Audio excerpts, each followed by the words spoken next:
Net ও NEET পরীক্ষা নিয়ে কেন্দ্রীয় সংস্থা এনটিএ দুর্নীতি করেছে। বিজেপি ও আরএসএস এর মদতে এই দুর্নীতি হয়েছে এমনটাই অভিযোগ তুলে শিলিগুড়িতে বিক্ষোভে শামিল হলো এসএফআই।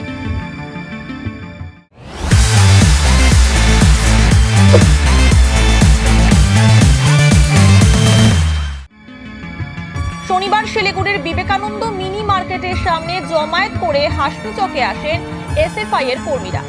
সেখানে বিক্ষোভ দেখান তারা। পাশাপাশি কেন্দ্রীয় শিক্ষামন্ত্রীর কুশপুতুল দাহ করা হয়। এই বিষয়ে এসএফআই এর তরফে অঙ্কিত দে বলেন, নেট ও নিট পরীক্ষা নিয়ে দুর্নীতি হয়েছে।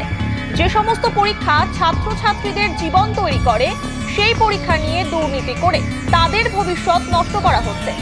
এই দুর্নীতির প্রতিবাদে গোটা দেশ জুড়ে আমাদের বিক্ষোভ কর্মসূচি চলছে।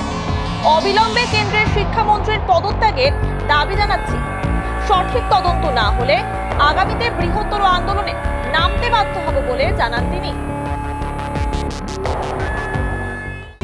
এই দুই পরীক্ষায় আমাদের কেন্দ্রের সরকার তাদের নিয়োজিত এজেন্সি এনটিএ তারা হচ্ছে একটা বড় দুর্নীতির চক্র, এটাকে ঘিরে ধরে করেছে।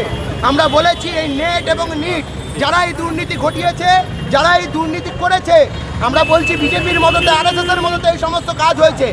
শিক্ষামন্ত্রী নিজে দায়ী এই দুর্নীতির পিছনে। আমরা তাই এসএফআই গোটা দেশ জুড়ে আন্দোলন করছি।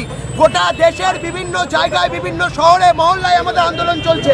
আমরা এই শিলিগুড়ির বুকে দাঁড়িয়ে আমরা এই কেন্দ্রের সরকারের শিক্ষামন্ত্রী ধর্মেন্দ্র প্রধানের পদত্যাগের দাবিতে আজকের এই এখানে বিক্ষোভ কর্মসূচি ভেনাস মোড়ে করছি, হাসমি চকে করছি, কুশপুতুল দাহ করছি এবং আগামী দিনে আরও বড় আন্দোলন কর্মসূচি আমরা গ্রহণ করব যতক্ষণ না পর্যন্ত সঠিক তদন্ত এই ঘটনাকে কেন্দ্র করে যতক্ষণ না